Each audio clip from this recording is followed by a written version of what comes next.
ঘন সবুজ জঙ্গল, চারদিকে হরিণ, হাতি, জিরাফ, বানর সব প্রাণীতে ভরা এক রাজ্য। এই জঙ্গলের রাজা শক্তিশালী কিং লায়ন। একদিন দূরের আরেক জঙ্গল থেকে এক সুন্দরী সাদা সিংহী এক রাজকন্যা ভুল করে পথ হারিয়ে এই জঙ্গলে ঢুকে পড়ে। চারদিকে অচেনা শব্দ, ভয় আর অন্ধকার।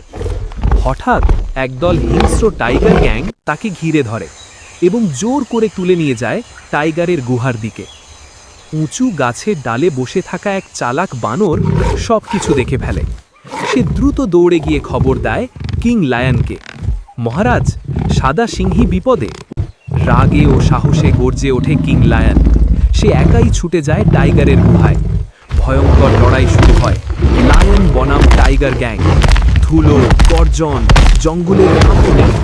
শেষমেশ সাহস ও ন্যায়ের জয়ে কিং লায়ন সাদা সিংহীকে মুক্ত করে। কৃতজ্ঞ চোখে সাদা সিংহী তাকায় তার দিকে। সেই মুহূর্তেই জন্ম নেয় এক গভীর ভালোবাসা। জঙ্গল আবার শান্ত হয়, আর দুই রাজকীয় হৃদয়ের